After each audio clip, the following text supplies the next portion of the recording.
En este segundo segmento de la mañana vamos a dirigirnos más ya hacia la persona de cada uno de nosotros como evangelizadores católicos.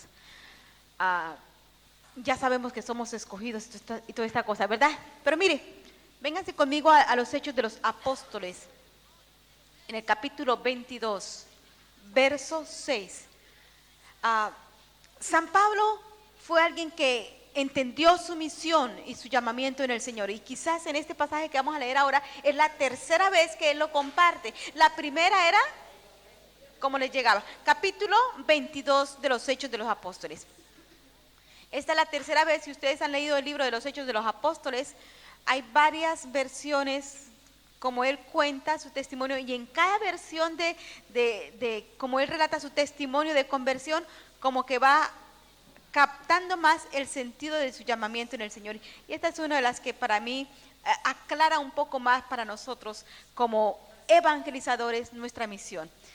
Y quiero leerla con ustedes rápidamente, un comentario sencillo para iluminar lo que vamos a compartir en este próximo segmento sobre la persona del evangelizador católico. Dice la palabra del Señor a partir del verso 6, del 22 de los Hechos, dice: pero mientras yo iba de camino y estando cerca de Damasco, a eso del mediodía, una fuerte luz del cielo brilló de repente a mi alrededor y caí al suelo. Y oí una voz que me decía: Saulo, Saulo, ¿por qué me persigues? Y yo pregunté: ¿y quién eres, Señor? Y la voz me contestó: yo soy Jesús de Nazaret, el mismo a quien tú estás persiguiendo. Y los que iban conmigo vieron la luz y se asustaron, pero no oyeron la voz que me hablaba. Y yo pregunté: ¿qué debo hacer, Señor? Y el Señor me dijo: levántate. ¿Qué le dijo? Levántate y sigue tu viaje a Damasco. ¿A dónde? A Damasco. Y allí se te dirá lo que debes hacer. ¿Se te dirá qué? Como la luz me dejó ciego, mis compañeros me llevaron de la mano a Damasco. Allí había un hombre llamado Ananías, que era muy piadoso y obediente a la ley de Moisés. Y todos los judíos que vivían en Damasco hablaban muy bien de él. Ananías vino a verme y al llegar me dijo: hermano Saulo, recibe de nuevo la vista. Y en aquel mismo momento recobré la vista y pude verlo. Luego añadió: el Dios de nuestros padres que te ha escogido para que conozcas su voluntad. ¿Para qué lo escogió el Señor? Para que conozcas su voluntad y para que veas al que es justo. ¿Para que vea a quién? ¿Quién es el justo? El Señor. Y oigas su voz de sus propios labios. ¿Y oiga la voz de quién? ¿De quién? Del justo. Pues tú vas a ser testigo suyo ante todo el mundo y vas a contar lo que has visto y oído. Palabra de Dios. Para que conozca la voluntad del justo, para que oigas su voz, la voz de sus propios labios, y vayas a contar. San Pablo, en su tiempo, era un joven que sinceramente lo que estaba haciendo, lo estaba haciendo de todo corazón. Cuando él se encuentra con el Señor en su camino a Damasco, él no pensaba que estaba haciendo nada malo. Él estaba cumpliendo con el deber de la ley. Era un fariseo, pero bien completo. Había estado en la escuela de Gamaliel y todo esto, ¿no? Y él pensaba: yo estoy haciendo la voluntad de Dios en acuerdo con la vista que él tenía, ¿verdad? Y le tenía miedo a San Pablo. Y era bien armado, llevaba cartas de recomendación de los gobernadores y toda esa cosa, y perseguía a los cristianos, a los del nuevo camino. Pero de repente, en medio del camino, se encuentra ¿con quién? Con el Señor. Y lo tumbó. Lo tumbó. Muchos dicen del caballo, ¿no? Los allá en Tierra Santa dicen del camello. Lo tumbó. No dice la escritura de qué lo tumbó. Yo no sé a cada uno de nosotros de dónde nos ha tumbado el Señor, ¿verdad? Pero ha llegado a nuestro camino. mientras íbamos de camino a nuestro Damasco. Cada uno de nosotros tenemos un Damasco, un lugar de misión, una misión que llevar a cabo, pero el Señor tiene que venir a encontrarnos en medio del camino para que nosotros hagamos las cosas, conozcamos la voluntad de Dios, las hagamos a lo Dios. Y que cuando nosotros hablemos, sean las palabras que Él mismo nos ha sembrado en nuestro corazón. Por eso dice, para que escuche la voz del justo y después vayas y corras hasta los confines de la tierra y cuentes a todos lo que tú has escuchado del justo. Amén. Yo creo, mis queridos compañeros, y digo compañeros porque simplemente nos encontramos en medio del camino para unirnos y seguir haciendo la misión del Señor. Esto es lo que el Señor tiene que hacer. Quizás tenemos una visión a veces un poco corta de lo que Dios quiere de nosotros, pero le vamos a pedir al Señor que hoy nos tumbe del caballo, o del camello, o lo que, yo no sé a quién entre ustedes, del caballo, ¿verdad? De ese de los gauchos, bien, ¿no? Gauchos. Gauchos, ajá. De esos que vamos montados con sus buenas botas y su pantalón gaucho y todo, ¿no? Que el Señor nos tumbe y que el Señor haga de nosotros evangelizadores. Ahora, mire, el predicador católico es ese que le pasó a lo de San Pablo. Es el que tiene que ser desprogramado de sus propios pareceres, de sus maneras de pensar, de hacer las cosas para que las comience a hacer a lo Dios. Es como un vaso que tiene que estar vacío, pero un vaso que tiene que ser llenado. Un vaso que tiene que estar vaciado de toda aquella cosa que no es Dios. Porque un vaso que está lleno de cosas que no son de Dios solamente va a dar lo que está por dentro, ¿verdad? Tiene que vaciarse y dejar que Dios entre y llene su vaso por medio del Espíritu Santo y le haga un instrumento eficaz. ¿Amén? Mire lo que dice San Agustín. San Agustín dice que el predicador católico tiene 3 propósitos muy importantes cuando predica, cuando lleva la buena noticia. Dice, tiene 3 propósitos muy importantes. Primero, instruir la inteligencia del hombre. ¿Cuántos inteligentes hay aquí? Levanten la mano, no les dé vergüenza. Todos somos inteligentes. ¿Qué? Instruir la inteligencia del hombre. Y vuelvo a decir, no simplemente la inteligencia humana, pero la sabiduría de Dios supera la sabiduría de los hombres. Y hay la gente sencilla, a veces sin letras, que hablan sabiduría de Dios. Yo recuerdo una viejita en un grupo de oración que no sabía leer, pero siempre que llegaba al grupo de oración, ella escuchaba con tanta atención las lecturas que hasta casi se las aprendía de memoria. Iba a la misa, escuchaba las lecturas y cuando compartía con los del grupo decía, así como dijo el Padrecito esta mañana en Juan capítulo 3, verso 16, el Señor nos dijo, y se la sabía de memoria. Porque como no sabía leer, el Señor le daba una cierta capacidad de memorizar las escrituras que lo dejaba uno con los ojos abiertos. El evangelizador persigue instruir la inteligencia del hombre con la sabiduría de Dios. Persigue también, o tiene como cometido, mover el corazón del que escucha. El corazón. Lo que les decía esta mañana, se mueve el corazón a través de la buena noticia. Aquí en el corazón se trabajan todas las situaciones de la vida interior y espiritual del ser humano. Cuando se resuelve aquí, todo lo demás cobra sentido. Una hermanita me decía, el día que yo entendí cuánto me amaba el Señor, ese día cambió mi vida. Todo cobró sentido. Y también el tercer motivo del predicador católico es someter, y a mí no me gusta tanto la palabra someter como convencer la voluntad del que escucha. Convencerlo, llevarlo al convencimiento, mover el corazón del hombre y llevarlo a un convencimiento profundo, no por la capacidad humana, pero por el Espíritu de Dios. Él es el que trabaja y convence, nos convence en el interior, trabaja en nuestro interior. San Crisóstomo también dice que el predicador católico es como un guerrero. Y el salmista dice, tú eres, Señor, el que me entrenas en la guerra, el que afilas mi espada, de tal manera que se pone bien filuda, bien lista.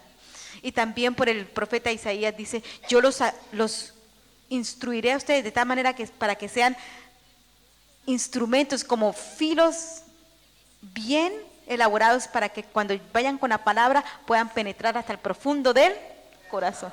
Ustedes saben que el guerrero es alguien que es entrenado en muchas áreas, ¿verdad? Cuando ustedes son llevados, los hombres, al ejército, los enseñan en muchas maneras a soportar, por ejemplo, la inclemencia del clima, ¿no? En cualquier lugar donde se encuentren, en el frío, en el calor, los ejercicios que hacen es para prepararlos para que tengan temple en medio de la batalla. Les enseñan a usar las armas de fuego, les dan entrenamiento para que sean valientes cuando venga el enemigo y ustedes no tengan que decir los secretos de la guerra donde están sus compañeros. Todas estas cosas, ¿no? Los entrenan hasta tal punto que sabe exactamente lo que hace dentro del campo de la batalla. Y eso lo hace el Señor con nosotros. Y hay muchos métodos que Él utiliza, ¿no? Aún en medio de la purificación, los sufrimientos que nos permite llevar a cabo, cada vez que pasamos por una, salimos con mejores músculos espirituales, ¿ah? A ver, tóquense esos músculos, a ver si tienen. También las mujeres tenemos músculos, ¿ah? Pero es lo que dice que San Crisóstomo, son como guerreros preparados en la mano del Señor. ¿Y qué quiere decir un guerrero preparado? Es un servidor, un evangelizador católico idóneo, es decir, adecuado, perfecto, preparado por Dios, consagrado y preparado por Dios. ¿Cuáles son esas características o rasgos de un buen predicador católico, un buen servidor en cualquier campo, pero en este caso del predicador católico? Primero, ser llamado por Dios. Ser llamado por Dios. Si tú no te sientes llamado, ni te va, ni te viene. Hay mucha gente en el pueblo de Dios que no se siente llamada, aunque la misión de evangelizar es para todo el pueblo de Dios. Pero yo veo el ministerio del evangelizador como un llamamiento específico, un ministerio específico dentro del cuerpo de Cristo. Dentro de la carta de los Efesios dice que da a cada uno ministerios, apóstoles, pastores, el predicador, el que profetiza, ¿no? Son ministerios establecidos. Lo existe dentro del orden jerárquico, pero también en el orden de la gracia para cada miembro del cuerpo de Cristo. También el Señor derrama una gracia y un llamamiento especial sobre cada uno que se apronta para responder al llamado de Dios. Dice por el Evangelio de San Juan en el capítulo 15 y verso 16, ustedes no me escogieron a mí. Yo soy el que los he escogido a ustedes y les he encargado que vayan y den mucho fruto. Fruto es como yo decía anoche, la renovación es preciosísima, es lindo. Y hacemos los grupos de oración y todo eso, ¿no? Pero si tú te quedas sentado solamente orando y no sales a hacer la buena noticia, ¿qué pasa? Marilina explica muy bonito, ¿no? Es como una señora que se encuentre encinta. Si se queda encinta y nunca sale para dar a luz al bebé, ¿qué pasa? Se va a morir, ¿no? A los 9 meses tiene que dar a luz. Lo mismo le pasa al evangelizador, formado, llenado de Dios, el vaso elegido, llenado por Dios, llamado por Dios, tiene que salir y llevar la buena noticia, tiene que comenzar a dar fruto para la gloria de Dios. Amén. En el poder del Espíritu Santo. Somos llamados para la misión, somos llamados para vencer los obstáculos, somos llamados por la necesidad del pueblo de Dios de llevar a cabo la evangelización, ¿verdad? Tenemos que salir, tenemos que llevarlo a cabo. Le ponemos muchos pretextos al Señor. Jeremías le decía al Señor, ay Señor, pero es que yo soy muy joven.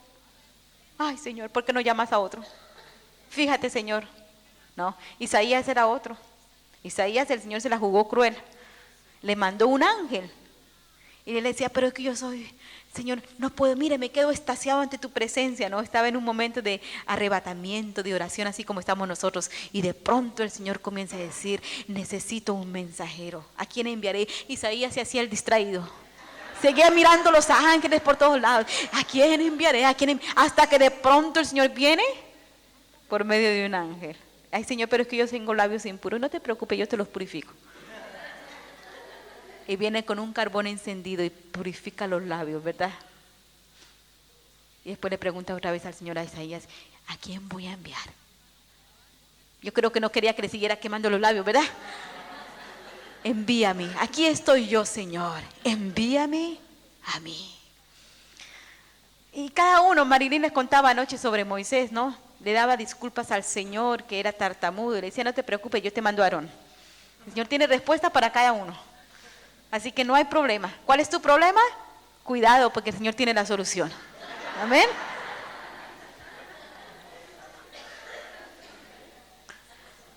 La segunda aptitud o cualidad del evangelizador es tener aptitudes de enseñanza. Mire, hay gente muy linda y muy buena, pero si no tiene aptitudes de enseñanza les va a costar un poco más de trabajo. Tiene que tener una cierta capacidad natural.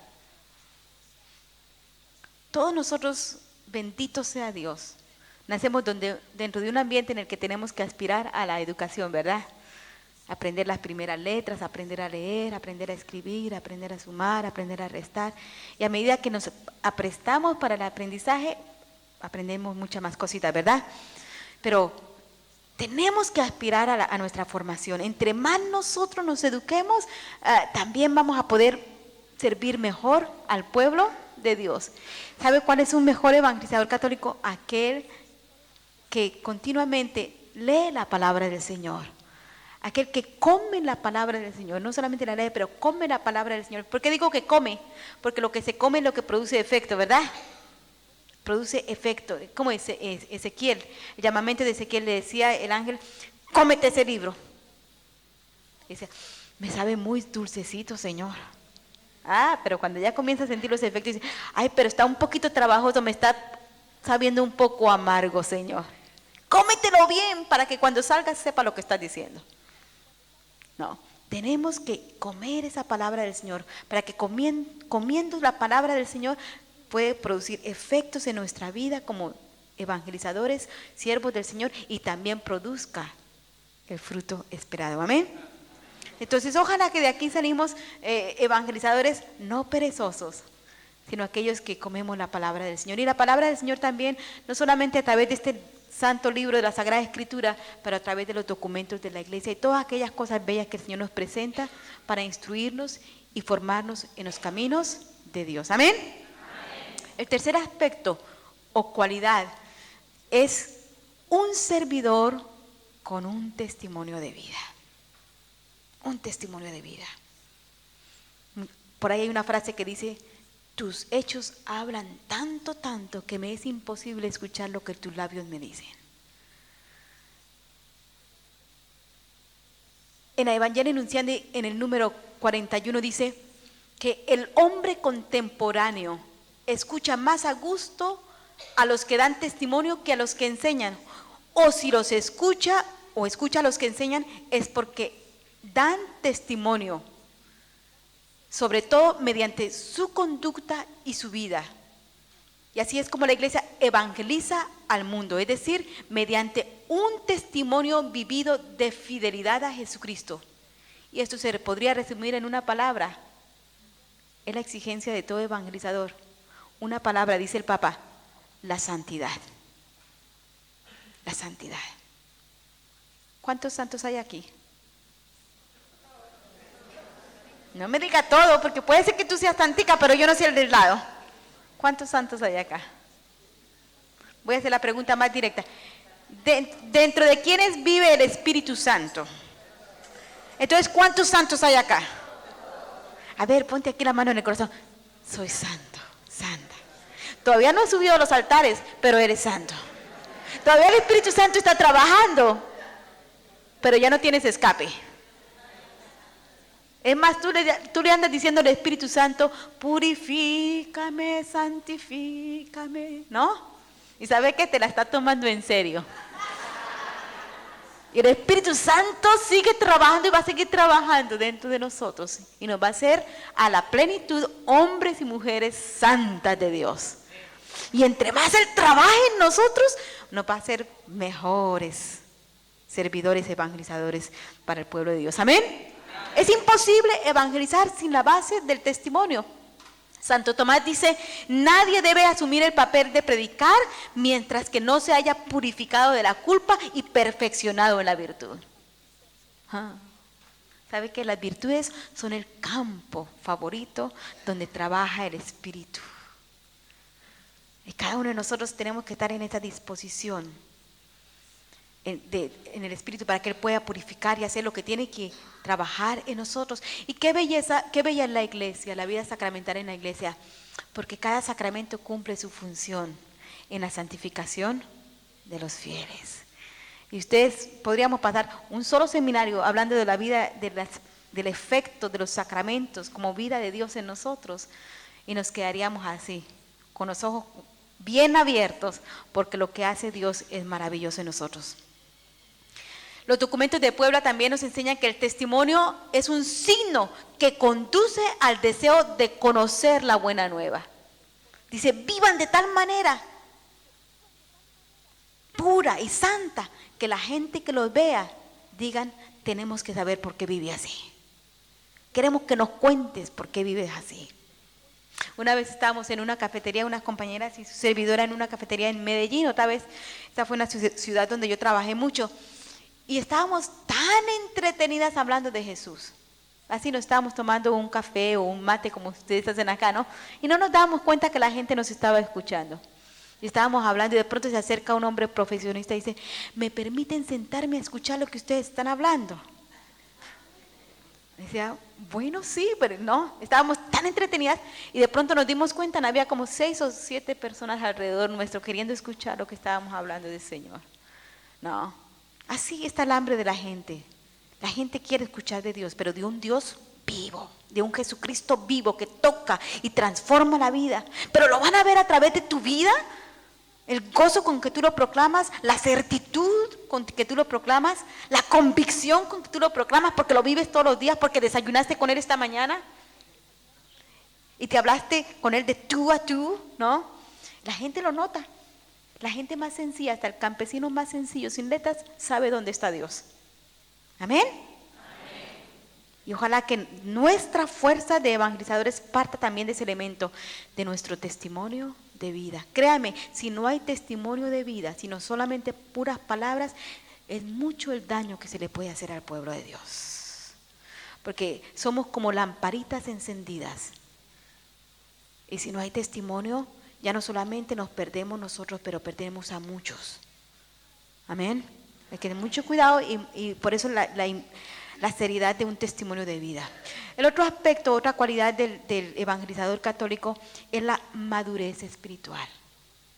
Hay que llegar a una madurez espiritual. Hay muchos hermanos en la vida de la gracia y especialmente en la vida de la renovación carismática que nosotros le llamamos carismaniáticos. Carismático es una cosa y carismaniático es otra cosa. Qué bella es la vida de la gracia, la vida del Espíritu, ¿no? Pero tenemos que tener una madurez, una integridad para poder traducir todo eso que Dios ha derramado sobre nuestras vidas para bien del pueblo de Dios. San Pablo, por la carta de Timoteo primera carta de Timoteo en el capítulo 3 y verso 6 dice, por tanto, el dirigente, y le vamos a poner aquí, por tanto, el evangelizador no debe ser un recién convertido. Uno que apenas conoció a Dios. No sea que se llene de orgullo y caiga bajo la misma condenación que cayó el diablo. Palabra de Dios. ¿Sabe que yo me he encontrado tanta bella gente en el mundo del apostolado? Pero que si no se le da el tiempo para madurar espiritualmente, psicológicamente y todo lo que tú quieras, es muy peligroso. Y yo con esto no quiero quitarles a ustedes la alegría, ¿no? Pero, hermanos, si no hay madurez, esa persona sí, realmente se puede llenar de orgullo, porque no tiene la madurez suficiente para disfrutar de esos regalos que Dios le ha dado en su mano, y como que llega a pensar que él es una persona muy interesante, y se le olvida que el hacedor de todas las cosas es Él. Y el Señor puede hacer hablar hasta la burrita de Balaam, ¿ah? Porque todo es de... Ustedes saben quién es la burrita de Balaam, ¿no? Ah, bueno, porque puede ser que todo por hecho, ¿no? Pero somos instrumentos en las manos de Dios. Tengan mucho cuidado. Al principio hay que darle tiempo a la gente de crecer en el Señor, crecer en la oración, crecer en el conocimiento de la palabra. No los pongan tan rapidito a servir porque canta bonito. En el mundo de las canciones pasa mucho eso. La gente cuando canta bonito, ¡oh! Ya como mire cómo le gusta a la gente cómo canto yo de lindo. O mira, o la gente le dice, ay, usted predica más lindo que aquel. Y no la creemos. Cuando Él es el Señor, el que merece todo el honor y toda la gloria. Alguien que está madurando espiritualmente sabe quién es y de quién recibe, de dónde viene y para dónde va. Amén. Y también, no solamente que sea una persona, no sea una persona recién convertida, pero que tenga ese crecimiento espiritual firme y una estabilidad emocional. Hay loquitos, reales loquitos en el pueblo de Dios. Y si hay un poco de desajuste aquí, que los hay, puede ser que necesita un poquito de consejo psicológico antes de ponerlo a predicar. Amén. Entonces, y esos son el sentido común. No se puede colocar una persona que está desajustada emocionalmente. Tiene que ayudársele para que pueda equilibrar todo su mundo de emociones, todo su mundo de necesidad psicológica, ser sanado por el Señor, y ya va a estar en un momento adecuado, con la gracia del Señor, preparado para salir a llevar la buena noticia de Jesucristo. Amén. Y eso cae mucho sobre nosotros los servidores, discernir el lugar y la manera como Dios está trabajando en una persona. Y el último aspecto de cualidades del servidor es ser lleno del poder del Espíritu Santo. Nosotros hoy, por la espiritualidad en la renovación carismática, lo llamamos el bautismo en el Espíritu Santo, la experiencia del bautismo del Espíritu Santo. Yo soy una testigo de esto. Yo era una peor que San Pedro. No tenía la fuerza de enfrentar un público tan bello así como ustedes. No tenía la fuerza de hablar con una persona frente a mí sin que tuviera la timidez, que luchar con la timidez. Pero cuando viene el bautismo del Espíritu Santo. Yo fui bautizada en la fuerza del Espíritu Santo allá por el año de 1969. Estaba pasando por una crisis muy dura, la que posiblemente hemos pasado o pasaremos muchos de nosotros. Acababa de perder a mi papacito, a mi mamá, por el cáncer, acababa de morir, y mi papá se fue más o menos al año y medio detrás de ella también. Murieron los dos. Y yo estaba peleando con Dios. ¿Cuántos de ustedes han peleado con Dios? Sí, uno pelea a veces con Dios, ¿verdad? Yo estaba peleando con Dios. Dios, ¿por qué si tú eres un Dios tan bueno y tan justo, tú permites que estas cosas buenas, estas cosas malas le pase a la gente buena? Porque yo venía de una familia cristiana muy buena, aparentemente parecía, ¿no? Y estaba así en un templo, en la iglesia donde yo estaba sentada en la última banca, peleando con Dios. Los jóvenes me invitaban, Julia, vente que oramos por ti. No me moleste. Ustedes vayan y oren, yo me quedo aquí muy bien sentada. Y al fin de la noche, cuando los muchachos iban saliendo, yo me acerqué al altar, ahí de esa iglesia donde estaba, para seguir peleando con Dios. Y decirle, Dios, tú no eres justo. Tú no eres justo. Si fuera mala, te diría, me lo merezco. Pero tú no eres justo. ¿Y sabe cómo me cayó Dios? Me tumbó del caballo. Me tumbó del caballo. Ese fue el día de mi bautismo. Un momento que, cuando ya no pude decirle nada más, su fuego de amor cayó sobre mí. Hemos visto la grandeza del Señor. Lo vimos cuando Dios el Padre le dio honor y gloria, cuando la voz de Dios le habló de aquella gloriosa manera. Este es mi Hijo amado, a quien he elegido. Nosotros mismos oímos aquella voz que venía del cielo, pues estábamos con el Señor en el monte sagrado. Palabra de Dios. Creo que todos nosotros, vez tras vez, hemos estado en el sagrado monte del Señor, como usted hablaba ahora, por donde ella recibió la efusión del Espíritu Santo y cambió radicalmente su vida. Y hermanos, en esto, como en San Juan capítulo 4, versículo 35 a 38, pero en esta frase espectacular, si quiere decir, el Señor dice, yo les digo que se fijen, abran sus ojos y vean. Mi comida es hacer la voluntad de Él que me envió y hacerla cumplir. Por eso yo les envío a ustedes a cosechar. Ay, Dios mío, que me da cosquilla otra vez. Mi comida es hacer la voluntad de mi Padre y hacerla cumplir. Por eso también yo les envío a ustedes. Por eso, fíjense, abren sus ojos y vean. En la inauguración del Papa Juan Pablo, él habló a nosotros así con estas palabras. Los fieles, la comunidad católica, cristiana, los fieles de todas las naciones gritan y esperan una transmisión clara de la verdad con respecto a Jesucristo. ¿Qué dijo? Transmisión clara con respecto a Jesús.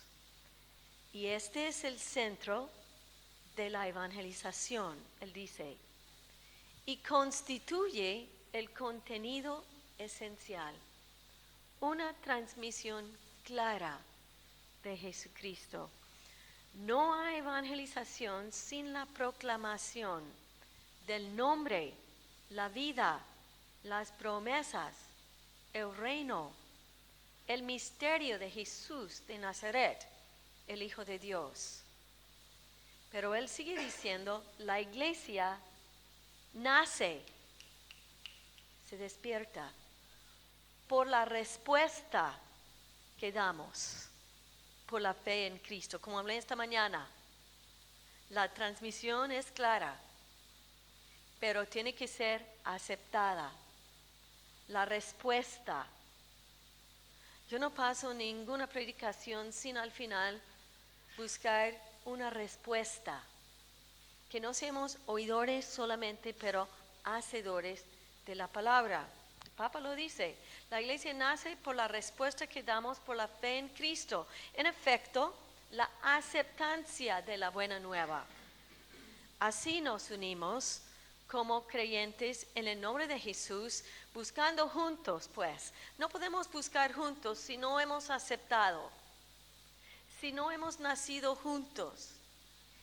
En el contenido central, Jesucristo, Salvador y Señor.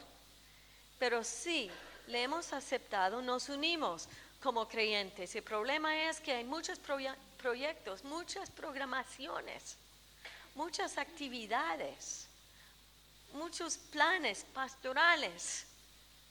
Pero si estos sobrepasan la esencia, lo céntrico de la unión con Cristo, es en vano, porque nunca podríamos unirnos con fuerza para hacer la voluntad de Dios. Así nos unimos con creyentes en el nombre de Jesús, buscando juntos su reino y construyéndolo y viviéndolo.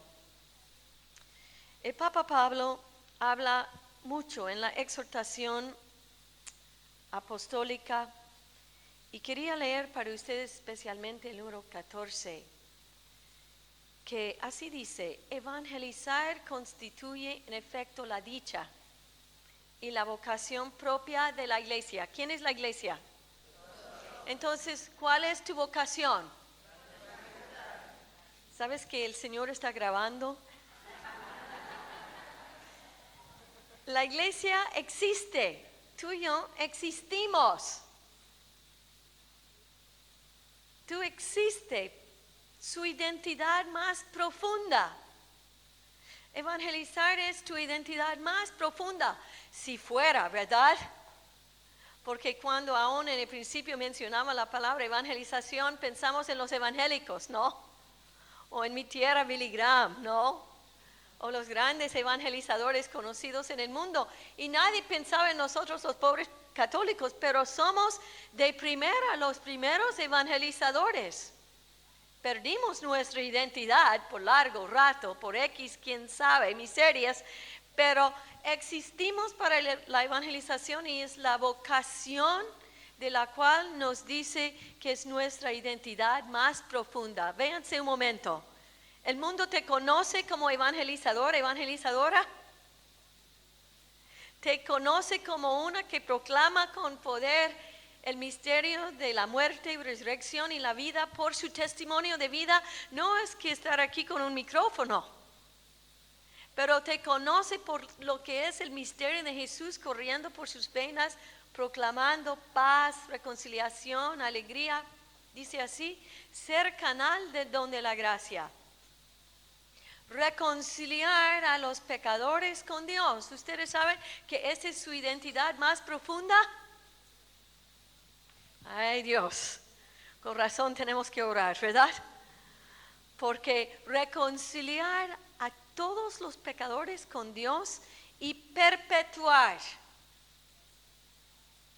Esta habla de fidelidad, constancia, confianza en la perpetuación del sacrificio de Cristo, memorial de su muerte y gloriosa resurrección. Parece que a veces no hemos ido muy bien. En los documentos del Vaticano II sobre el ecumenismo, es decir, de este compartir entre todo el cuerpo de Cristo. El Papa Pablo VI hablaba con estas palabras primeramente antes de mirar unas de las frases del Concilio Vaticano, cuando él dice, la fuerza de la evangelización se queda muy debilitada si los que anuncian el Evangelio están divididos entre sí por tantas clases de rupturas. ¿No estará quizás ahí uno de los grandes males de la evangelización? En efecto, si el evangelio que proclamamos aparece desgarrado por querellas doctrinales recíprocas, ideológicas o condenas recíprocas entre cristianos al antojo de sus diferentes teorías sobre Cristo y sobre la Iglesia, ¿cómo pretender que aquellos a los que se dirige nuestra predicación no se muestren perturbados, desorientados, sino escandalizados? Y en los documentos del Vaticano II habla así fuertemente a nosotros, diciendo: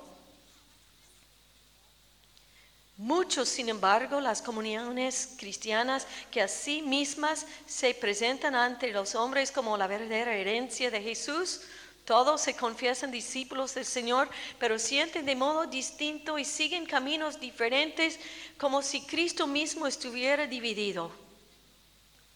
Esta división contradice abiertamente a la voluntad de Dios, es un escándalo para el mundo y daña a la causa santísima de la predicación del Evangelio a todos los hombres.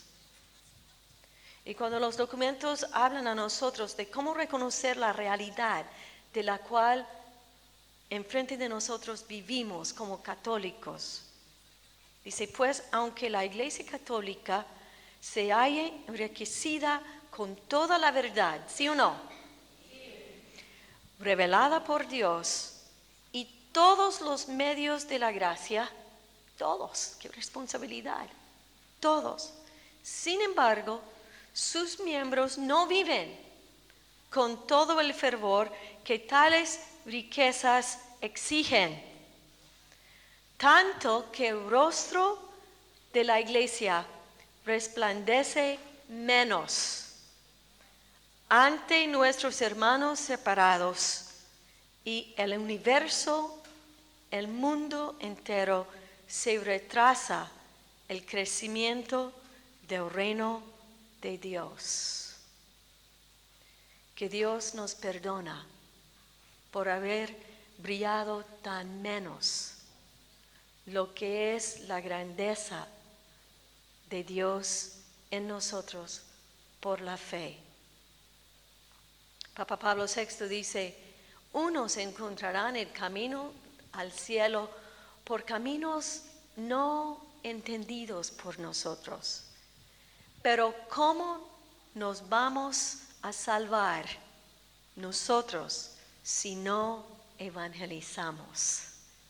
Entonces no es una opción, es su vocación y su identidad más profunda.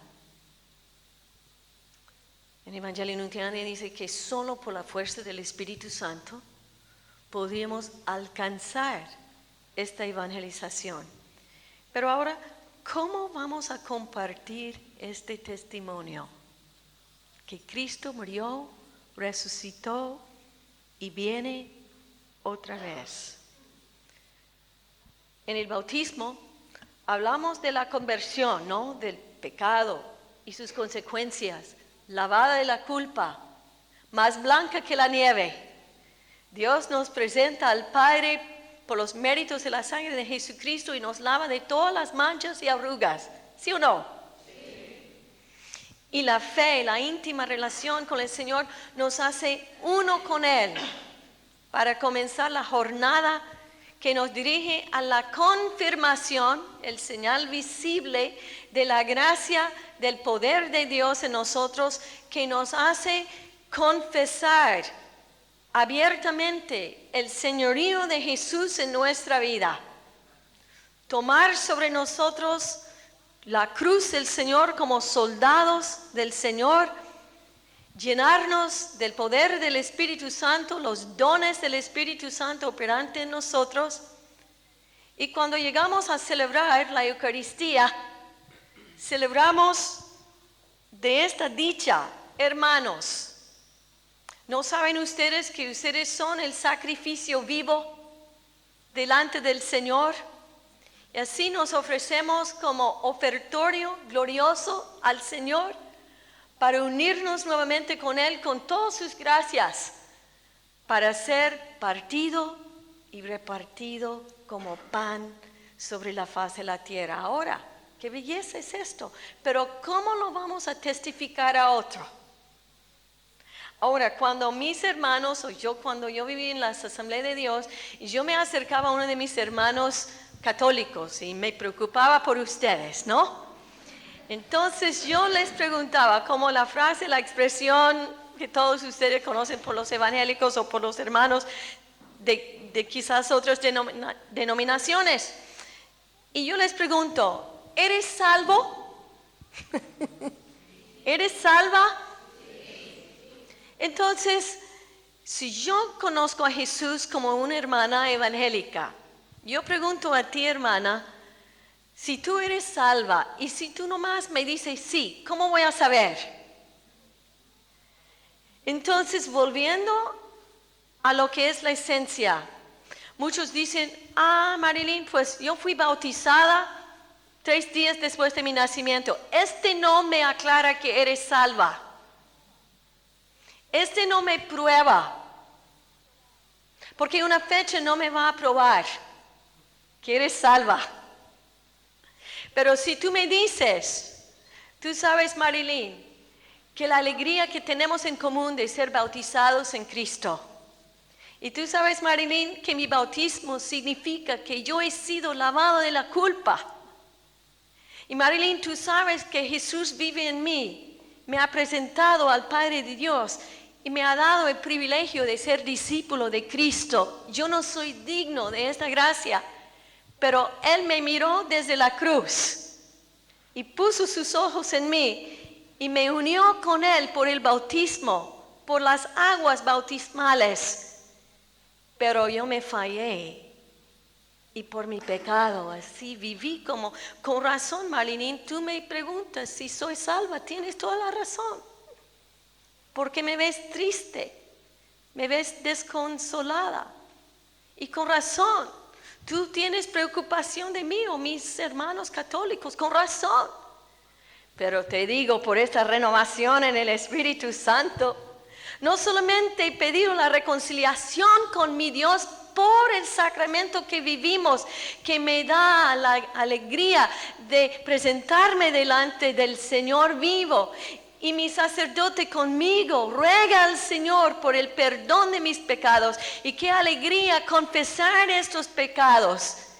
Y Cristo visible aquí me absuelva de mis pecados y me vuelve a unirme contigo, hermano, para gozarme del privilegio de ser cristianos. ¿Ves cómo es? En vez de asustarse cuando un hermano de otra denominación comienza a hablarte de la salvación, ¿sabes qué? Cada experiencia de salvación, por ejemplo, cuando yo era niña en los servicios, cuando hubo unas llamadas al altar y cuando nos acercamos al frente y nos entregamos a Jesús, ¿no? Y sentimos esta limpieza cuando oramos al Señor por nuestros pecados, era un momento sagrado para mí. Los momentos sagrados en mi familia, cuando oramos en común y mi papacito tomó mi mano y otra vez me acordaba del amor del Señor, era un momento sagrado, una experiencia de salvación. Digo, una experiencia de mi bautismo vivido. ¿Entienden? Pero cada experiencia para nosotros un día vuelve al objeto. Si yo te pregunto si tú eres salva y tú comienzas a hablar de tus experiencias, de cómo el Señor te ha limpiado, te ha perdonado, estás hablando del objeto, el bautismo. Pero para uno que no conoce la vida sacramental, tú tienes que ser puente de entender de dónde han venido. Ellos no entienden cómo se relaciona su experiencia con el objeto. Pero lo que es lo más maravilloso es que estamos hablando mucho en común, pero no lo sabemos. La experiencia del bautismo en el Espíritu Santo, ¿qué sacramento estamos hablando? De la confirmación, de la realidad de las manos impuestas, la efusión del Espíritu Santo, la alegría de que Cristo por el Espíritu Santo nos ha llegado primero, pero por la efusión, la unción del Espíritu Santo, por las gracias, el señal visible, ahora estoy aceptando estas gracias, como Esther dice, cuando estaba enojada con el Señor. Pero llegó esta llamada del Espíritu Santo a su vida, se entregó al Espíritu de Dios, se llenó con la fuerza del Espíritu Santo, se puso hasta hablando en lenguas con el chofer del bus y por 3 días, quién sabe lo que hablaba en el Espíritu Santo, pero de ahí la causa. La confirmación debe llevarnos a la causa. Y este es lo que tenemos en común con muchos de nuestros hermanos evangélicos. Viven la causa. Mi papá tiene 91 años y todavía vive todos los días los proyectos de la evangelización y él dice, pues tengo mis botas puestas. Porque muy de pronto el caballo blanco va a venir a recogerme, a llevarme con el Señor, ¿no? Pero hasta el día final, como Kimberly dice anoche, él quiere vivir evangelizando. Pues cuando él habla de su proyección de la evangelización y cómo el Señor ha cautivado su corazón a llevar la cruz y compartir con nuestros hermanos en Asia por media comunicación, ¿qué está hablando? De veras de la confirmación. De lo que nos pasó por la efusión del Espíritu Santo que nos llenó con los dones del Espíritu Santo suficientemente para ser testigos del poder de Dios. A veces cuando nuestros hermanos nos hablan de la Santa Cena, ¿no? En mi iglesia de las Asambleas de Dios acordamos de cómo una vez al mes celebramos la Santa Cena como recuerdo de lo que el Señor ha hecho en nuestra vida. Pero gracias por mi papacito que entendía un poco más la revelación del Señor sobre la copa de nuestra salvación, pero hasta que yo conocí la Iglesia Católica, yo no podría poner en común mi pensamiento hasta que yo llegué al ofertorio glorioso del pan ofrecido, ¿no? Y con este pan ofrecido, y mis hermanos de otras tradiciones, ellos, como usted dice un día en su iglesia, cuando ella volvió de su conversión a la fe católica y volvió a las Asambleas de Dios y ellos le pedían que ella compartiera sobre cualquier tema que quería, ella preguntaba si podría compartir sobre la Eucaristía, pero usó sus términos como hablar con ellos sobre la Santa Cena. Pero comenzaba a compartir con ellos estas alegrías de lo que es la experiencia de la Eucaristía en su vida. Hay un viejito de las Asambleas de Dios se puso de pie y dice, jamás en mi vida he escuchado algo tan bello sobre la Santa Cena, ¿verdad? Pero lo que dice muchas veces es que no sabemos cómo poner en terminología la relación, porque cada experiencia que tenemos se relaciona con uno de los sacramentos. Si hablamos de la sanación, la expulsión de demonios, imponer las manos sobre los enfermos, ¿qué estamos hablando? Sobre el objeto del sacramento, señal visible de la gracia de sanación. Pero como usted dice, muchos de nosotros somos carismáticos, que nomás corren de una misa a otra misa para agarrar un poco de sanación o salvación y volver a hacer lo mismo de siempre, profanar nuestros cuerpos con el cigarro y beber como locos y nunca reconocer que esta experiencia debe volvernos al objeto, y el objeto es el señal visible de redención que perpetúa, como el Papa dice, el misterio de Cristo. Aleluya. Con esto hace el rosario de gozo, pasión y gloria. Nadie puede pasar a la gloria sin haber sido llamado por el anuncio. Y por la anunciación en nuestra vida nos hace visitar. Y cuando visitamos nos da la alegría de esperar el día del parto. Y cuando damos a luz, entonces hacemos Jesús visible por la presentación. Aleluya. Y cuando presentamos a Jesús, hasta nos da la alegría, el gozo del Señor, aunque cuando no le sentimos, cuando no le vemos, cuando pensamos que Jesús se ha perdido. Como la Madre Iglesia escucha la voz de Jesús y dice, mamacita, yo estuve aquí todo el tiempo haciendo la voluntad de mi Padre Dios. Este es gozo. Pero otros días es pura muerte. La desesperación de la soledad en el jardín, la flagelación por los golpes de la vida, la coronación de espinas, los últimos suspiros tomando la cruz por la invitación de Jesús.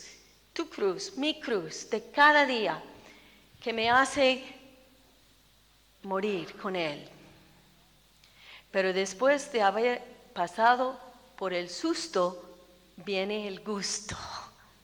Porque después de haber muerto con Cristo, entonces viene la gloria de la resurrección. No para siempre me tiene colgada en la cruz. Pero dice, Marilyn, ya me es tocante ir al cielo, prepararte un bello hogar. Es por eso que mi papacita tiene sus botas puestas. No, ni un día en mi vida que mi mamá no cantaba del cielo. No, ni un día que no glorificamos al Señor por la esperanza. No, ni un día que no glorificamos al Señor por el Pentecostés vivido. Esta noche lo vamos a hablar más y orar mucho por una nueva efusión del Espíritu Santo aquí con ustedes. Y con esto, con María, la gloria de los misterios gloriosos es que María Asunta también es mi modelo de que de gloria en gloria voy hacia arriba, no hacia abajo. Porque María, la Madre, el modelo, me conduce al cielo, donde ella recibe la corona. ¿Quién es la corona? Cristo es la corona. Entonces, cuando yo les miraba a ustedes en Colombia, rezando a todo dar el rosario, pero cuando yo me preguntaba, ¿y qué es esto que están rezando? Nadie me podría decir. No hay ni una ocasión de tu vida que no cae dentro de uno de los misterios del rosario. ¿Ustedes se dan cuenta? No hay ni un momento de tu vida donde tú estás caminando fuera de los misterios del Señor cuando eres cristiano católico. Puede ser que hoy estás en un día de visitación, o que te duele mucho, estás en un día de parto, haciendo nacer el Señor. O unos pensaban que Jesús estaba lejos. El Señor te dice, mamacita, he estado aquí todo el tiempo en este templo haciendo la voluntad de mi Padre. Ahora piensa en tu propio testimonio de vida. El testimonio de vida es esto: lo que yo era, qué pasó y cómo estoy. Lo que yo era, qué pasó y cómo estoy. Lo que era significa probablemente Cristo murió y estoy muriendo con Él, o he muerto con Él. Reconociendo mi pecado, mi contrito corazón. ¿Qué pasó? ¿Qué pasó? Ah, que tú no sabes lo que en mi vida pasó. El día del gran despertar. Pero ya cuando das tu testimonio de vida, estás relacionándolo con algo que tiene que ver con tu fe.